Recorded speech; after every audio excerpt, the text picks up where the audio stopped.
안녕하세요. 결혼한 지 3년이 조금 넘은 30대 초반의 여성입니다. 나이만 많지 속은 밴댕이 소갈딱지인 남편하고 갈라섰습니다. 이 갑갑한 마음을 누구한테라도 털어놓고 싶은데 그러자니 제 얼굴에 침 뱉는 것 같아서 이렇게 익명의 힘을 빌려 사연을 적게 되었네요. 남편과 저는 8살 차이로 둘 다 평범한 직장인입니다. 저에게는 첫 직장이었던 이전 근무지에서 남편을 처음 만났어요. 지금은 제가 이직을 해서 서로 다른 회사에 다니고 있고요. 회사 규모가 작다 보니 같은 팀이 아니어도 남편과 마주칠 일이 많았습니다. 신입이기도 했고 워낙에 남자 직원이 많은 회사라 행동 하나하나가 신경 쓰이고 조심스러웠어요. 그런 와중에 저보다 나이도 한참 많은 남편이 속된 말로 들이대니 어색하고 불편하더군요. 그래서 일부러 거리를 두고 지냈습니다. 하지만 제가 그러던지 말던지 남편은 저에게 첫눈에 반했다며 1년 가까이 정말 끈질기게 들이대더라고요. 그리고 또 왜 그런 말 있잖아요. 여자는 자기가 좋아하는 남자보다 자기를 좋아해주는 남자를 만나야 행복하다고요. 꼭 그 말 때문은 아니지만 얼마나 내가 좋으면 저럴까. 그런 생각도 들고 정신 차려보니 연인 사이가 되어 있더라고요. 이렇게 말해봤자 제가 제 입으로 저는 바보입니다 하는 거나 다름없지만 주변 사람들의 분위기도 한몫했어요. 주변에서들 자꾸 부추기고 소위 밀어준다고 하나요? 그렇다 보니 자연스레 저에게 다가오는 사람도 없고 어쩌다 회사 밖에서 소개팅한 이야기라도 들려오면 절 다시 봤다며 눈치 주는 사람들도 있었고 그럴 때면 내가 이상한 사람인가 싶을 정도였네요. 근데 웃긴 건 뭔 줄 아세요? 아이러니하게도 그럴 때마다 저를 대변해주고 감싸주던 게 제 남편입니다. 저를 죽어라 쫓아다니던 사람이 저를 지켜주더라고요. 지금 생각해보면 자기들끼리 짜고 그랬나 싶기도 합니다. 제가 누구 때문에 그 수모를 겪었는데 정작 자기가 백마탄 왕자 마냥 행세를 한 거잖아요. 아무튼 그렇게 사귀게 되고 반년이 지나갈 무렵 아는 선배의 소개로 원래 다니던 회사와는 비교하기도 민망한 훨씬 괜찮은 환경의 회사로 이직할 기회가 생겼습니다. 선배 추천으로 서류 지원은 건너뛰고 온라인으로 면접이 이루어졌지요. 여담이지만 면접을 오전 11시에 봤었는데 오후 4시에 전화가 걸려왔습니다. 연봉은 대략 얼마나 예상하고 있냐고 묻더라고요. 저는 미친 척 8천을 불러봤습니다. 그러자 상대 쪽에서 맞춰주겠다며 계약하자고 하더군요. 참고로 제가 받던 연봉이 5천 조금 넘었었는데 회사 대 회사로 비교하면 파격적인 대우였지요. 그 소식을 듣게 된 남편은 저더러 너무 돈만 쫓아도 좋을 게 없다면서 한 직장에서 10년 정도는 근무를 해야 뭐가 됐든 제대로 배울 수 있지 않겠냐며 저를 붙잡아 두려고 했습니다. 하지만 제 생각은 달랐어요. 공부를 열심히 한 학생은 장학금으로 그 노력을 보상받는 거고 일을 열심히 하는 직장인은 높은 연봉으로 인정받는 거 아닌가요? 아무튼 남편의 잔소리에도 불구하고 결국 제 뜻대로 이직을 했네요. 솔직히 사내 커플이라는 것만으로도 매사 불편하기도 했고 앞으로 승진 가능성에서 여러모로 불리할 것 같았고 아무튼 이직은 여러모로 저에겐 후회 없는 선택이었습니다. 이후로 남편은 걸핏하면 결혼하자는 소리를 해대기 시작했어요. 사실 연애 시작할 때부터 분명히 남편에게 저는 32이나 33쯤 되면 결혼하고 싶다고 몇 번을 이야기했거든요.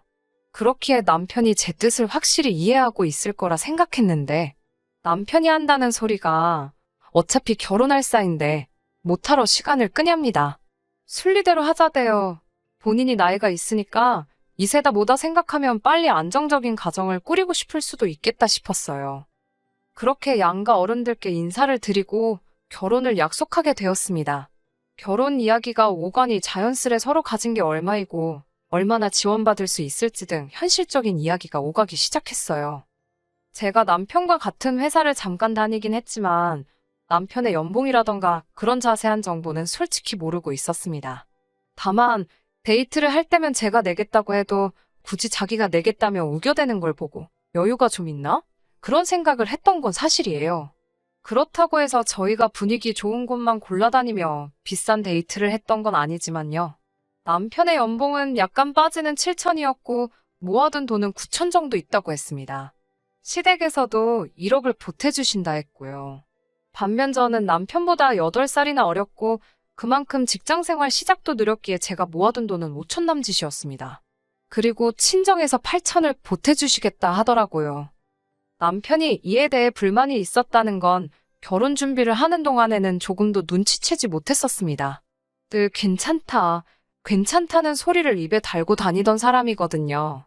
대신 한 가지만 부탁한다면서 자기 부모님께 살갑게 대해달랍니다. 딸이 없으신 분들이니까 저만 잘하면 간이고 쓸개고 빼어주실 거라면서요. 덧붙이기를 1억이나 해주는 시댁이 흔하지 않다면서요. 아무래도 자기는 1억 9천을 해오고 저는 1억 3천을 해가는 상황이었으니까 생색을 내고 싶었던 모양이에요. 생색이라고 표현하긴 했지만 정말 감사하게 생각했습니다. 양가 부모님 모두 자식들 결혼시키는데 돈을 보태주시는 게 의무는 아니잖아요. 그래서 남자친구 말대로 어머님 아버님께 잘하겠다고 생각했습니다. 그렇게 저희는 서울 외곽에 있는 소형 아파트에서 전세로 신혼살림을 시작했습니다. 사실 이 아파트는 저희 친정부모님이 전세를 주고 계시던 집인데요. 원래 살고 있던 세입자분께 사정사정한 끝에 저희가 들어올 수 있었네요. 이제서야 말이지만 신혼집을 구하는 것도 쉬운 일은 아니었습니다. 저희가 가진 예산이 3억이 좀 넘었는데 거기서 그나마 결혼식과 혼수 등에 들어갈 비용을 제하고 나니 눈을 많이 낮춰야 하는 상황이었고요. 그렇다고 회사 위치도 무시할 수는 없었으니 여러모로 곤란한 상태였습니다. 그러자 친정언니가 그러면 부모님 댁에 전세 계약하고 들어오는 건 어떻겠냐고 먼저 물어봐 주더라고요. 사실 저도 그 생각을 안 했던 건 아닌데 아파트 자체가 부모님 재산이기도 하고 또 저에겐 언니도 있다 보니까 말을 꺼내기가 쉽지 않았거든요. 그런데 언니가 먼저 이야기를 해줘서 너무 고마웠네요. 아무튼 그렇게 부모님 아파트에 전세 2억 7천으로 계약을 맺게 되었습니다. 이후로 저는 남편과 약속한 대로 시댁에 가면 싹싹한 며느리로서 최선을 다했습니다. 딱히 어머님이나 아버님이 저에게 일부러 심부름을 시키시거나 곤란하게 만드시는 분들은 아니셨기에 잘해드리고 마음 써드리는 게 불공평하다 느껴지지는 않았습니다. 하지만 아무래도 아들만 둘을 키우신 분들이라 그런지 두 분 다 말투가 괄괄한 면은 있으셨어요. 그래도 이런 건 제게 큰 문제가 되지 않았습니다. 정작 이런 제 마음을 불편하게 만드는 건 남편이었어요. 저에게는 딸 같은 며느리가 되어달라던 사람이 정작 저희 친정에만 가면 무건수행을 하더라고요. 처음에 몇 번 갔을 때는 어색해서 그러나 보다 싶었습니다. 연애할 때도 말이 그렇게 많은 사람은 아니었고요. 그런데 결혼한 지 1년이 지나도 2년이 지나도 저희 친정에만 가면 말을 안 하는 건 여전하더라고요.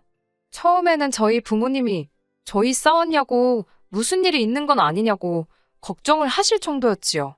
그래도 지금은 누가 말을 걸면 말을 하긴 하는데 지금은 뭐 친정 부모님도 그러려니 하시고요. 반면에 저희 형부는 다릅니다. 제가 봐도 형부는 저희 집 아들인가 싶을 정도로 저희 부모님한테 잘해주세요. 저희 부모님이 어디 병원이라도 가셔야 하거나 힘드신 일이 있으면 누가 부탁하기도 전에 자기가 먼저 나서서 챙겨드리고 모시고 가고 그래요. 언니랑 저 둘 다 형부가 우리보다 낫다며 웃을 만큼이요. 그런 형부가 더 좋은 사람이고 남편이 나쁘다는 건 아닙니다.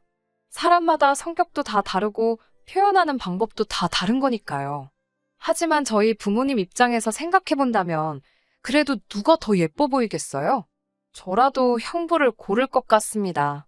아내 된 입장에서 내 남편이 형부한테 밀린다고 생각하면 솔직히 기분이 별로 좋지는 않아요. 하지만 저도 눈이 있으니 보이는 게 있고 귀가 있으니 들리는 게 있지 않겠어요? 그래도 저부터 시작해서 친정 식구 중 그 누구 한 사람도 남편한테 장인장모한테 그러지 마라, 그러면 안 된다, 삭삭하게 행동해라, 그런 잔소리 한 사람 없습니다.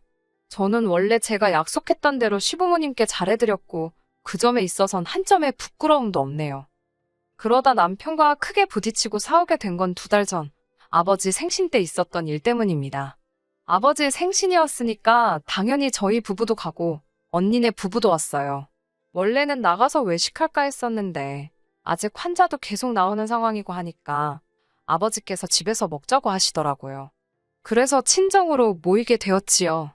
도착하니 언니랑 어머니는 저녁 준비에 한창이었고 형부는 아버지 옆에 딱 붙어서 TV 보고 아버지랑 이야기하고 바쁘더라고요. 저는 남편한테 오빠도 저기 가서 같이 이야기하고 있으라고 한 뒤 바로 부엌으로 향했지요. 얼마 지나지 않아 식사 준비가 마무리돼갈 무렵 고개를 내밀어 거실을 바라보니 저희 남편은 TV만 보고 있고 형부는 베란다에서 아버지랑 같이 화분 정리를 하고 있었습니다. 아무리 재주가 없어도 가서 기웃거리고 도와주겠다는 신용이라도 좀 하지. 솔직히 그때는 정말로 TV나 보고 앉아있는 남편이 한심하더군요. 그래도 어쩌겠어요. 본인이 그럴 주변머리가 없다는데 뭐라고 할 수도 없고 냅뒀습니다. 이윽고 식사가 끝나고 아버지와 형부는 술 한잔 하겠다며 방으로 들어갔어요. 제가 남편한테 오빠도 가서 마시라니까 자기는 과일이 더 좋답니다. 눈치 없는 남편에게 저도 기분이 상해버려서 과일 먹고 싶으면 알아서 갖다 깎아 먹으라고 싸붙이곤 언니와 어머니와 함께 부엌에서 뒷정리를 시작했네요. 얼마 지나지 않아 안방에서 아버지와 형부의 목소리가 흘러나오기 시작했습니다. 두 사람 다 술이 들어가니까 목소리가 커져가지고는 밖에 있는 사람들도 두 사람이 무슨 이야기를 하는지 다 알 수 있을 지경이었지요. 형부는 아버지께 연신 감사하다며 정말 아껴서 타겠다는 인사를 드리고 있었습니다. 사실 아버지께서 얼마 전 형부에게 국산 중형차 한 대를 뽑아주셨거든요. 표면적인 이유는 형부가 승진을 해서였지만 사실 저는 부모님께서 줄곧 언니네 부부에게 차를 한 대 사주고 싶어 하시는 걸 눈치채고 있었습니다. 그래서 그 사실을 알았을 때 드디어 사주셨구나 싶었지 별다른 생각은 없었습니다. 20살을 갓 넘었을 때 큰 병을 앓았던 언니는 그 이후로 체력이 많이 약해졌어요. 그렇다 보니 출퇴근하는 직업을 갖는 건 상상도 할 수 없었지요. 제가 알기로는 외주를 받아서 집에서 몸에 무리가 안 가는 정도로만 일을 하고 있습니다. 그리고 형부는 부모님이 안 계시고요. 이런저런 이유로 언니네 부부가 저희 부부보다 경제적으로 넉넉지 못한 상황이에요. 그래서 아버지께서 두 사람이 결혼할 때 많은 도움을 주셨던 걸로 알아요. 그러다 얼마 전부터는 언니가 병원을 다니게 되면서 차가 필요하게 되었는데 부모님께서 제 눈치를 보시더라고요. 마음 같아선 한 대 사주고 싶으셨는데 혹시나 둘째인 제가 불만을 가질까봐 걱정하셨던 거겠지요. 그러다 얼마 전 형부가 한 번에 두 직급을 승진하면서 아버지는 그걸 핑계로 선물이라며 차를 사주신 거고요. 솔직히 아버지 돈이잖아요. 아버지가 돈을 당신한테 다 쓰시든 기부를 하시든 아버지 자유지요. 부모님이 제 눈치를 보시는 건 뭐랄까 저에게 마음을 써주시는 거지 솔직히 제가 이래라 저래라 할 권리는 없다는 걸 잘 알고 있습니다. 하지만 남편은 저와 생각이 달랐던 모양이네요. 집으로 돌아오자마자 남편은 아까 그게 다 무슨 이야기냐며 저에게 따지듯이 묻더라고요. 저는 사실 그대로 말해주었습니다. 형부가 승진을 했다. 그것도 한 직급이 아니라 두 직급이나. 그래서 아버지가 기분 좋다고 사주신 것 같다고요. 그러자 남편은 누구는 승진 안 했냐면서 자기 승진했을 때는 아버님께서 고생했다 수고했다 말로만 그러시더니 형님은 차를 사주시냐고 왜 기분 나쁘게 차별을 하시냐입니다. 남편의 말에 어처구니가 없었던 제가 내가 차별한 것도 아닌데 왜 나한테 그러냐고 그러면 오빠가 아버지한테 전화해서 물어보라 했습니다. 왜 오빠는 안 사주냐고요. 그리고 아버지 돈인데 아버지께서 쓰고 싶으면 쓰고 말고 싶으면 마는 거지. 그걸 우리가 뭐라고 할 수는 없지 않냐고 써붙였어요. 그러자 남편이 한다는 말이 저더러 바보냐입니다. 아버님 돈이 나중에 다 제 돈이 될 건데 아깝지도 않냐고요. 그러다 언니 부부한테 다 퍼주시면 어쩌려고 그러냐면서 그리고 나이 먹을 만큼 먹으신 장인어른이 사위들 가지고 장난치시는 것도 아니고 너무 치졸하시다나요? 그러면서 저더러 제 밥그릇을 잘 챙기라대요. 어이가 없어서 제가 남편에게 말 조심하라고 장인어른한테 말을 그따위로 하냐고 했어요. 그리고 당신이 평소에 우리 아버지한테 싹싹하게 했어보라고. 내가 시댁에서 하는 거 반만 했어도 우리 아버지가 당신한테도 진작에 차 한 대 뽑아주시고도 남았다 그랬습니다. 친정만 가면 뚱한 표정으로 입만 대빨 내밀고 있으면서 우리 아버지가 형부한테 차 사줬다니까 그건 세미나냐고 싸붙였지요. 그러자 형님은 자기 친부모가 없으니까 저희 친정에 잘하는 거랍니다. 그러면서 알랑방구나 끼는 형님보다 묵묵히 열심히 사는 자기가 훨씬 낫지 않냐는 억지를 쓰더군요. 덧붙여 한다는 소리는 더 가관이었습니다. 자기는 결혼할 때 2억이나 가지고 왔다고 으스대는 거예요. 어이가 없어서. 솔직히 남편이 저보다 8살이나 많으니까 당연히 저보다 모아둔 돈도 많은 게 정상 아닌가요? 제가 너무 화가 나서 나보다 8살이나 많으니 당연한 거 아니냐고. 그리고 똑바로 말하라고 2억이 아니라 1억 9천이라고 따지고 들었어요. 무엇보다도 화가 났던 건 저는 뭐 몸만 시집 갔나요? 저도 1억 3천 해갔습니다. 그리고 이런 말 제 입으로 하는 건 정말 싫지만 연봉도 제가 많고 지금 사는 집도 친정부모님 소유고 진짜 눈에 뵈는 게 없다는 게 이런 기분인가 싶었습니다. 열받아서 남편에게 쉴 틈도 안 주고 다다다다 미친 듯이 사부쳤어요. 그날 밤 생각할수록 너무 정이 떨어지더군요. 나이값도 못하는 저런 인간하고 더는 못 살겠다 싶었지요. 진짜 갈라서 말어 그러고 있는데 아버지한테 전화가 걸려왔습니다. 세상에 남편이 기어이 저희 아버지한테 문자를 보냈더랍니다. 자기가 형님보다 못한 게 뭐냐면서 형님은 돈이 없어서 몸으로 때우는 효도를 하는 거고 자기는 2억, 그놈의 2억 타령을 또 했더라고요. 아무튼 2억이나 들고 왔고 지금 연봉도 얼마고 어쩌고 저쩌고. 아버지께서는 저희 남편이 그 정도로 마음이 상한 줄 모르셨다며 저희한테도 차 한 대 사줄 테니까 남편 마음을 잘 달래주랍니다. 하지만 저는 그 이야기를 들은 순간 이혼에 대한 확신을 갖게 되었네요. 퇴근하고 돌아온 남편이 제 눈치를 보면서 혹시 장인어른이 무슨 말씀 안 하시더냐고 묻길래 제가 준비했던 말들을 속사포처럼 쏟아냈습니다. 그놈의 1억 9천 지긋지긋하다고 그거 뭐 우리 아버지한테 빌려드린 돈이냐고 오만하면 그놈의 1억 9천 그까짓 돈으로 집도 못 구해서 결국 우리 친정부모님이 도와주셨는데 그래도 1억 9천 소리가 나오더냐고요. 진짜 찌질해서 못 봐주겠다고 이혼하자 했습니다. 그제서야 남편은 아니 왜 이혼 이야기가 나오냐면서 아버님 재산의 반은 어차피 제 건데 벌써부터 형님 차 사주고 처형 용돈 주시고 그러면 곤란하답니다. 미친 어이가 없어서 욕이 다 나오더라고요. 지 말대로 그게 내 거면 곤란해도 내가 곤란하지. 지가 왜 난리냐고요. 어이없어서 제가 막 웃으면서 그래 내 거지. 그게 네 거냐고. 왜 네가 나서서 난리냐고 그랬어요. 그러자 한다는 말이 부부 재산은 공동 재산인 거 모르냐길래 부부일 때 말이지. 근데 나는 너랑 이혼할 거라고 그랬습니다. 이후로는 뭐 말해 뭐 하나요. 한마디로 진흙탕 싸움이었지요. 나중에는 이 망할 인간이 한다는 소리가 막말로 장인 장모가 당장 내일이라도 죽을지 어쩔지 누가 아냐면서 그리고는 까봤는데 재산이 이미 다 처형내로 넘어가 있으면 저만 X되는 거랍니다. 그러면서 이 하늘 아래 제 생각해주는 건 지밖에 없다네요. 진짜 또라이 아닌가요?